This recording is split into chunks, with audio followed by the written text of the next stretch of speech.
বন্ধুরা, আমি আজকে আপনাদের সামনে যে ভিডিওটা নিয়ে আসতে চলেছি সেই ভিডিওটার নাম হচ্ছে অন্নপূর্ণার মন্দির।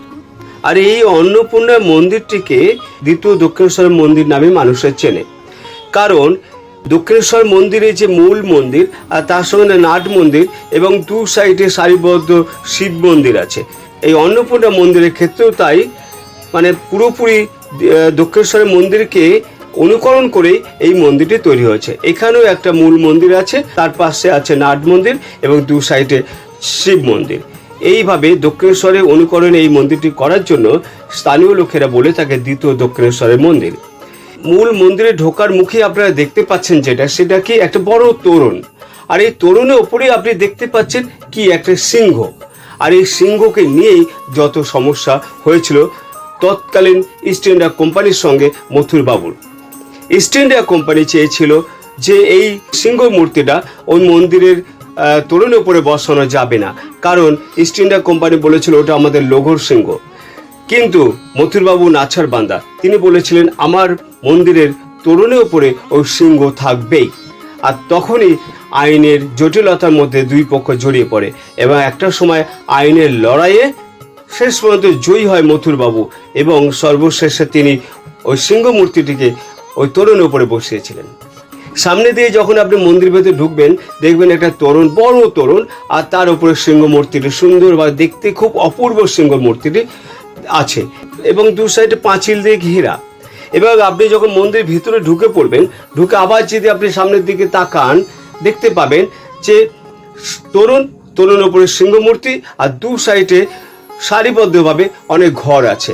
আর এই ঘরগুলো ব্যবহার করেন সেবায়েতরা, এই ঘরগুলো ব্যবহার করেন এবং যেসব দর্শনার্থীরা মন্দির দর্শন করতে যান তারা কিছুক্ষণের জন্য ওই ঘরগুলোকে ব্যবহার করতে পারেন।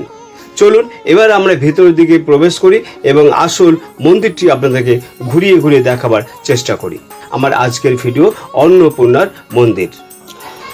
চলুন এবার আমরা মন্দিরের ভিতরে ঢুকে মন্দিরটাকে পুরোটাই আপনাকে দেখাবার চেষ্টা করব, আর তার সঙ্গে এই মন্দির সম্পর্কে কিছু ঐতিহাসিক তথ্য আমি আপনাদেরকে দেব।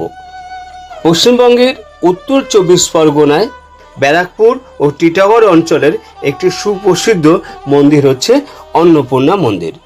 1875 সালে প্রতিষ্ঠিত এই মন্দিরটির স্থাপত্য দক্ষিণেশ্বর কালীবাড়ির অনুরূপ হওয়ার জন্য লোকে মুখে এটিকে দ্বিতীয় দক্ষিণেশ্বর নামে পরিচিত।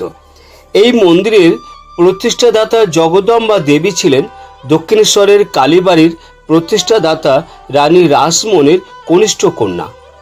মন্দিরের নিকটবর্তী প্রাচীন ঘাটটিতে জগদম্বা দেবী প্রথম এসেছিলেন 1871 থেকে 1872 সালের মধ্যে।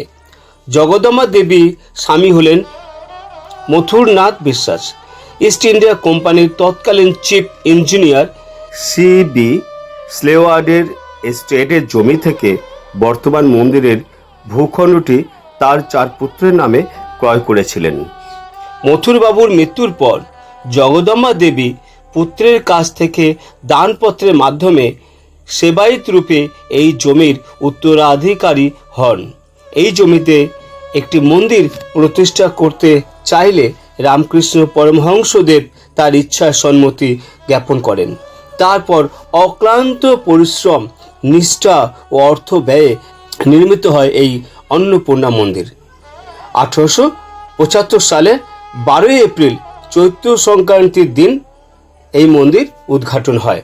জমি নির্বাচন, ভিত্তি স্থাপন, মন্দির প্রতিষ্ঠা ও পরে 1882 সালে উল্টো রথ উপলক্ষে মোট 4 বার শ্রী শ্রী রামকৃষ্ণ এই মন্দিরে এসেছিলেন।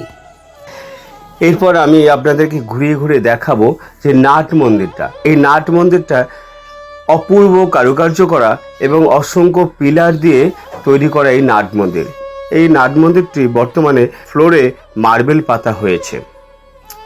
এই নাট মন্দিরে কি হয়, যেসব দর্শনার্থীরা আসেন এই নাট মন্দিরে বসে বিশ্রাম করেন এবং এই নাট মন্দির থেকে বসে মা অন্নপূর্ণা দেবীকে দর্শন করেন। আমরা এখন দেখতে পাচ্ছি মা অন্নপূর্ণা মন্দিরের পুরোহিত মশাই ভিতরে দাঁড়িয়ে আছেন আর তার পিছনে মা অন্নপূর্ণা বসে আছেন। অপূর্ব কারুকার্য করা, সুন্দর ব্যাকগ্রাউন্ড পিছনে, এবং মন্দিরটিও খুব অসাধারণ কারুকার্যে ভরা এই অন্নপূর্ণা মন্দির। এই অন্নপূর্ণা মন্দির ঘুরে দেখার পরে আমরা চলে গিয়েছিলাম অন্নপূর্ণা মন্দিরের পিছন দিকে নদীর ঘাট। আমরা সোজা যখন হেঁটে যাচ্ছি, রাস্তার দু সাইডে দোকানপাট, বাড়িঘর সবই আছে, এবং এবং রাস্তাটা পুরোটা পাকা রাস্তা। কিছুটা গেলেই আপনি এখানে একটা মন্দির দেখতে পাবেন। এই মন্দিরে আপনি যদি ভেতরে ঢোকেন, দেখতে পাবেন শিবলিঙ্গ আছে এবং শিবের মন্দিরে এটা। এই শিবের মন্দিরকে দর্শন করে, প্রণাম করে আপনি আবার ওই ঘাটের দিকে যেতে পারবেন। এটা হচ্ছে আমাদের অন্নপূর্ণা মন্দিরের ঘাট। এই ঘাটের যে তোরণ, সেটা খুব অপূর্ব দেখতে। এবং এই ঘাটের মধ্যে আপনি ভিতরে যখন ঢুকবেন, এই তোরণের ভেতর দিয়ে যখন ঘাটের দিকে যাবেন, দেখতে পাবেন ঘাটটা খুব সুন্দর দেখতে। তার ছাদগুলো সব দেখা যাচ্ছে ছাদের ওপরে, এবং হয় যে আর্চের ওপরে পাখি বসে আছে, পায়রা বসে আছে, এরা সব বসবাস করে এখানে।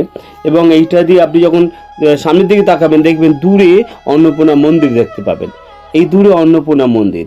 এবং আপনি আবার ওই অন্নপূর্ণা মন্দির দেখার পরে আপনি যখন ঘাটের দিকে নেমে যাবেন, যেটা নদী আর গঙ্গাটার দিকে যখন দেখবেন যেহেতু আমরা গরমকালে গিয়েছিলাম এবং ঠিক তখন 1টা থেকে 1:30 বাজে, তখন জলটা অনেক নিচের দিকে নেমে গেছে। তবুও মানুষজন ওই নিচে নেমে গঙ্গা স্নান করে এবং ভগবানকে ডাকছেন। ধারের দিকে আপনি দেখবেন একটা নৌকো বাঁধা আছে, আর সেই একটা নৌকা আবার ওই ডাঙ্গা থেকে নেমে জলের দিকে চলতে শুরু করলো। তার উল্টো দিকে দেখবেন জেটি ঘাট আছে, যে এইদিকে জেটি ঘাট, এদিকে নৌকো বাঁধা আছে। তারপর গঙ্গা স্নান করে আপনি যখন আবার সামনের দিকে তাকাবেন, দেখবেন বিশাল একটা স্নানের ঘাট। সেই স্নানের ঘাট দিয়ে যখন আপনি ওপরে উঠবেন, তখন দেখবেন ওই ঘাটটা, যেটা রানী রাসমণির জামাই মথুরবাবু বানিয়েছিলেন। এরপরে আমরা চলে আসলাম আবার মন্দিরের মধ্যে। মন্দিরে এসে এবার আমরা কি করলাম, যেখানে ভোগ তৈরি হয় সেই জায়গাটা গেলাম। যেখানে ভোগ তৈরি হয় সেই জায়গাটা হচ্ছে লম্বা লম্বা ঘর, অনেক কটা ঘর মিলিয়ে একটা দালান বাড়ি আছে। সেই দালান বাড়ির একটা ঘরের মধ্যে কাউন্টার আছে। ওই কাউন্টার থেকে আপনি ভোগের যে কুপন সংগ্রহ করতে পারবেন। কুপনটা সংগ্রহ করে আমি এবার আসলাম যেখানে রান্না হচ্ছে। রান্নার জায়গাটাকে খুব সুন্দর লাগছে, অনেক কজন মিলে কাটাকাটি করছে, কুর্নো কাটাকাটি করছে, সবজি কাটাকাটি করছে। তারপরে ঠিক ওর পাশেই হচ্ছে রান্নাঘরটার মধ্যে আমরা একটু উঁকি মেরে দেখলাম, এখানে কাটাকাটি করা হয়েছে এবং একটু উঁকি মেরে দেখছি ভিতরে রান্না হচ্ছে। আর যখন ওই ভোগ রান্না কমপ্লিট হয়ে যায়, তখন এই যে দালানটা দেখছে, লম্বা দালান, এই দালানেই ভোগ বিতরণ করা হয় এবং সবাই মিলে এই টেবিল চেয়ারগুলোর মধ্যে বসে ভোগ সংগ্রহ করে এবং কেউ ভোগ খায়, কেউ ভোগ পার্সেল করে বাড়ি নিয়ে যাওয়ার জন্য। আমরা অবশ্য ওখানে ভোগ খেয়েছিলাম। এই তো দিদি। হ্যাঁ বলো। দিদি ভালো আছেন? আচ্ছা, আমি গরিব মানুষ, কখনো ভালো থাকি না।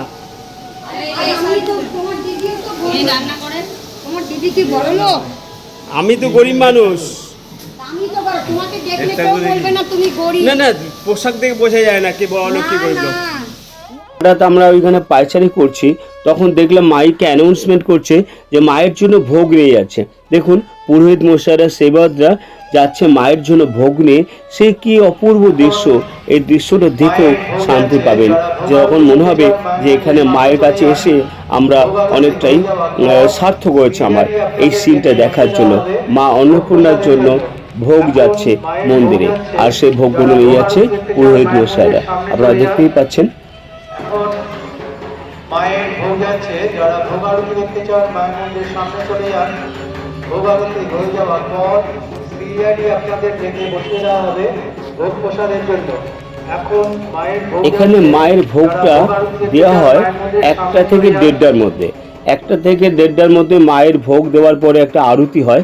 আরতি, পূজা অর্চনা হয়। হওয়ার পরে মাকে ভোগ অর্পণ করার পরে তারপরে জনসাধারণ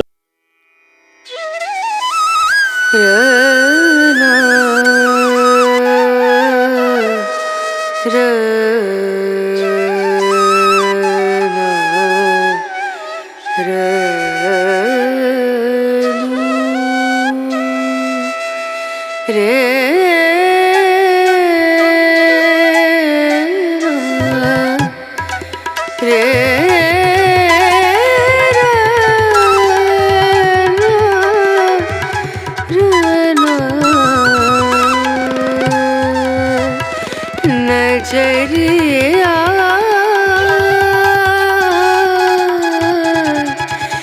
लागे नहीं कहीं ओ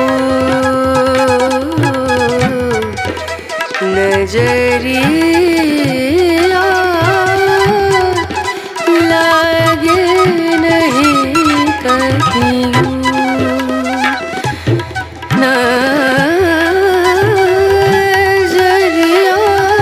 পুরো অন্নপূর্ণা মন্দির দেখেননি, আপনাদের কাছে অনুরোধ আপনারা একদিন চলে আসুন, এখানে এসে এই অন্নপূর্ণা মন্দির দর্শন করুন।